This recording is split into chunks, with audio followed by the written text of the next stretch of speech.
Au lendemain des élections, la classe politique montante réitère le pacte avec le libéralisme, source d'inégalités croissantes et d'injustice sociale, sans oublier les retombées négatives sur des secteurs névralgiques comme l'éducation et la santé. Pourquoi choisir de s'enfermer volontiers dans le carcan idéologique libéral, qui évoluera sans doute vers moins d'État, moins de coercition, et probablement vers plus de privatisation? Pourquoi le libéralisme prend la forme d'une pensée unique au Maroc, et qui déclare implicitement la guerre à l'islam, religion d'État? Bienvenue dans L+, le deep dive de l'angle. Un débat pour dépassionner la réflexion sur le sujet entre Absamad Naimi, journaliste juriste, fondateur d'Inactuel.ma, et Mohamed Al-Ahlou, docteur en sciences économiques, expert en finance islamique. Voici la phrase qui nous sert d'alibi pour ce débat. نحن كحزب وكحساسية مجتمعية نعبر من خلالكم عن تأييدنا للتوجهات التي تخدم مصلحة الناخب المغربي في هذه المرحلة الدقيقة التي انتقل فيها المغرب من مشروع دولة إسلامية إلى مشروع دولة libérale, démocratique, اجتماعية. Tu as bien dit que ça fait rapidement polémique. Puis, il y a eu, on va dire, une sorte de polémique est morte. Pourquoi? Parce que ça porte la question sur le terrain métapolitique. Et au Maroc, on ne porte pas la question sur le terrain politique, de la métapolitique, c'est-à-dire des idées politiques. Là où ce qui m'a un peu intrigué dans cette question-là, c'est que la citation que vous passez et sa couverture médiatique a été faite de manière quasi, c'était la pravda, hein, c'est-à-dire qu'on était dans une logique journalistique de reprise de l'information de manière automatique. Tous les médias ont quasiment titré de la même manière par rapport à cette déclaration, ce qui est quand même révélateur un peu. Là, je rejoins Al-Ahlou par rapport à cette question-là, qui a un projet libéral porté par une élite médiatico-économique. Par contre, là où je ne serais pas d'accord, c'est de dire que le Maroc est, on va dire, n'a pas d'attache. Il n'y a jamais eu de projet d'État, projet islamique, en sens politique au Maroc, tout simplement parce que la réalité du politique au Maroc, elle est en grande partie liée à l'institution monarchique. Et l'institution monarchique représente ses fondamentaux et l'attachement, qu'on le veuille ou pas, en tout cas au niveau des textes et au niveau de la pratique et des rites, qui représente l'attachement du Maroc, quel que soit le projet politique en place, à une tradition islamique, à certains fondamentaux. Donc, au Maroc, on est dans un système hybride qui navigue entre lobbycratie et plutocratie. Parce que d'abord, la démocratie, c'est quelque chose qui, de toute façon, comme je le dis plusieurs fois, c'est un régime qui est intrinsèquement vicié et qui n'est pas durable en soi, tout comme les marchés ne sont pas parfaits et ne peuvent pas être parfaits ou avoir une croissance durable en soi, ils sont toujours perturbés par des événements extérieurs. Eh bien, la démocratie, d'abord, à mon avis, n'existe nulle part. Et deuxièmement, quand on cherche à la faire exister, il y a des forces plus fortes que la démocratie qui prennent le dessus, comme les lobbies, comme le pouvoir de l'argent. Et on peut ajouter une troisième tendance qui est la médiocratie. Parce que comme on l'a vu dans les dernières élections, au final, les histoires à dormir debout, les scènes de combats de rue, les scènes d'affrontements, les scènes de corruption qu'on a vues, c'est des choses qui font malheureusement peine.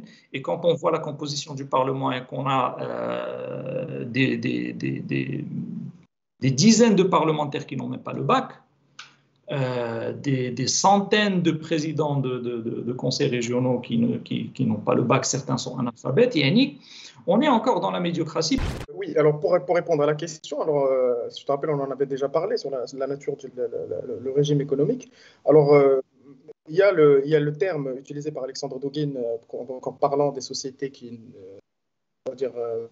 des sociétés qui ont subi la modernité, et qui la subissent de manière formelle, et ils appellent ça l'archéomodernité. Et au Maroc, on peut parler, s'il vous plaît, d'un archéocapitalisme. c'est-à-dire d'un capitalisme qui est encore, on va dire, qui est encore, qui n'est pas encore déployé, qui est encore enchaîné par le poids de la, on va dire, des agents sociaux, de la communauté, de la famille, du mkhzen, de l'État. Donc, ce n'est pas un capitalisme libre, ce n'est pas un capitalisme libéral. Moi, je préfère, au lieu de parler de capitalisme de connivence, parce que pour moi, le capitalisme est par essence un système économique de connivence. Hein, même quand on va en Occident, dans les pays les plus libéraux, quand on va dire le capitalisme occidental était encore bourgeois et catholique et familial, hein, on n'est pas encore dans le capitalisme cosmopolite, on faisait travailler la famille, c'était les fils qui reprenaient les empires familiaux, etc. etc. Donc, je préfère parler d'archéo-capitalisme concernant le Maroc, ou d'un système semi-libéral, comme l'a dit Talal Hello, et comme il a été dit par le roi Hassan II dans ses mémoires pour analyser la nature du système libéral. La décomposition idéologico-politique se fait de manière inconsciente. C'est-à-dire que la nouvelle classe politique, quand on lit par exemple, quand on jette un œil sur le nouveau modèle de développement par exemple, on lit dans la page 13 « Sanctuariser les libertés individuelles ». On lit aussi le renforcement des libertés individuelles et publiques. Et à chaque fois que le nouveau modèle de développement parle d'islam, à chaque fois, c'est pour qu'ils perdent un petit peu de terrain, qu'ils perdent un petit peu de terrain, que ce soit la religion n'est évoquée que pour perdre du terrain, que ce soit quand on parle de renforcement d'un certain nombre de droits, une lecture contextualisée des préceptes religieux, quand on parle de l'égalité, la parité, quand on parle de faire avancer les débats sur les questions sociales comme l'IVG, le statut social des mères célibataires, le mariage des mineurs, accorder la tutelle des enfants aux deux parents, il n'y a jamais plus de religion. Il y a toujours moins de religion. Pourquoi? Parce que la caractéristique de la société libérale, c'est justement la fluidité. C'est-à-dire que tout ce qui représente un ancrage intemporel pose problème. Cette classe politique montante, elle est en train de toute façon, à mon sens, d'ancrer de manière fulgurante cette tendance vers un libéralisme social, économique et même, alors politique, je ne sais pas, parce que quand on parle de libéralisme au niveau politique, on touche l'intérêt profond de l'État et la pérennité de l'État. Et donc, à partir de là, sur ces éléments-là, bien sûr, le Maroc n'est pas un pays libéral parce que la monarchie n'admet pas la fluidité. Je n'ai absolument pas de problème avec l'islam rigoriste. Moi, ce qui me dérange, c'est l'effacement des identités, des particularités locales, au nom d'un islam fantasme. Et pour revenir à cette question-là, les deux, comme tu as parlé d'identité marocaine, et moi je vais essayer de mettre un peu de contenu, un peu de substance dans cette définition-là. L'identité politique marocaine, et c'est vrai, elle commence avec l'islam, elle ne commence pas avant. Parce que déjà, quand on voit, quand l'islam est arrivé en Afrique du Nord, on a souvent tendance à croire que l'Afrique du Nord de l'époque était, on va dire, une zone géographique homogène. Il y avait les mêmes peuples et les mêmes identités, la même anthropologie, ce qui n'est pas vrai. Il y avait la zone entre on va dire la Cyrénaïque jusqu'à la Tripolitaine, et qui avait pour centralité la Carthage, et il y avait la zone de la Tripolitaine à l'Oranie. Et ces zones-là étaient extrêmement romanisées et christianisées.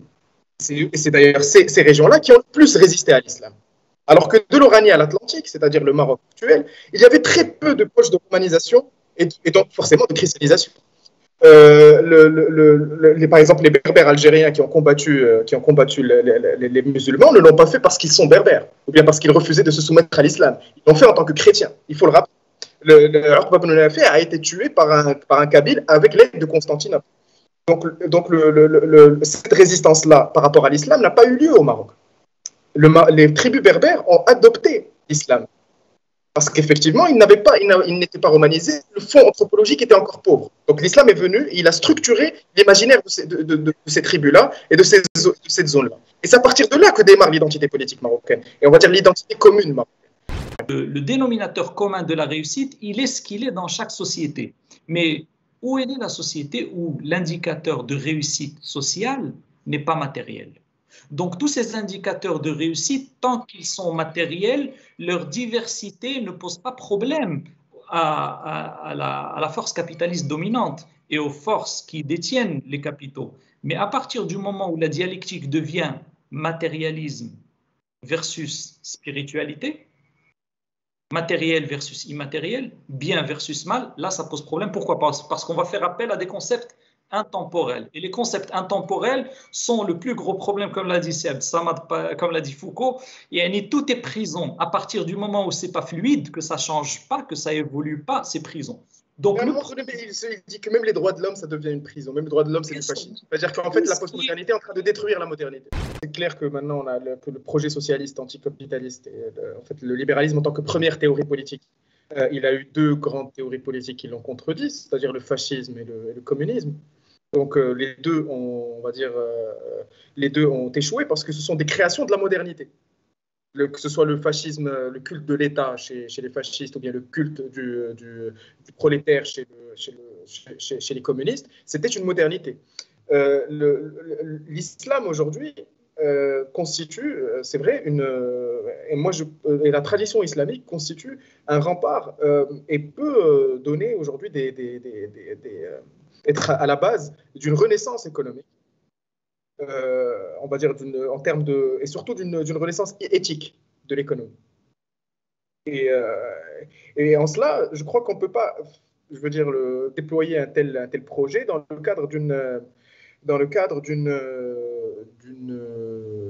d'un contexte international où l'État, ou le peuple, si jamais c'est un choix du peuple ou un choix de la population ou un choix de l'État en tant qu'émanation de la souveraineté populaire, puisse, appliquer cette orientation-là. C'est-à-dire que tant qu'il n'y a pas d'alternative civilisationnelle au libéralisme, nous, ici au Maroc, on sera toujours dans un archéolibéralisme, un archéocapitalisme. Parce qu'on le veuille ou pas, d'un point de vue géographique, dans ce qu'on pourrait appeler la périphérie de l'Occident. L'alternative, c'est simple. Aujourd'hui, la société est basée sur la dictature du désir, la dictature du désir, de la libido. Et donc, c'est pour ça qu'elle a besoin de libéralisme, parce que sans libéralisme, on ne peut pas avoir une dictature de la libido. C'est pour ça que Rousseau, Aristote, Platon et tous les autres ont qualifié la démocratie de régime intrinsèquement vicié, de toute façon qui va dévier vers la dictature de la médiocratie. C'est pour ça que Allah subhanahu wa ta'ala, il dit dans le Coran وَيُرِيدُ الَّذِينَ يَتَّبِعُونَ الشَّهَوَاتِ أَن تَمِيلُوا مَيْلًا عَظِيمًا أَن يَمِيلُوا مَيْلًا عَظِيمًا. Donc, en fait, l'alternative, c'est que le désir ne soit plus le but ultime. Et ça, les Grecs, ils l'ont compris, ça fait 2500 ans. Mais comme a dit Sieb, voilà, et comme a dit Sieb, Samad, on est revenu maintenant à une ère bien avant les Grecs, c'est-à-dire qu'on s'est sous-développé de nouveau par rapport à la sagesse qu'ont atteint les Grecs et les prophètes, bien entendu, avant eux. Donc, au niveau politique, l'alternative, c'est quoi? On peut l'appeler comme on veut, mais de toutes les manières, ça doit être une sorte d'aristocratie, une sorte de gouvernement basé sur le mérite, une sorte de méritocratie. Donc, un gouvernement constitutionnel basé sur une sorte de suffrage, si on veut, censitaire intellectuel ou de mérite, à la proportionnelle, soumis à des instances savantes de validation.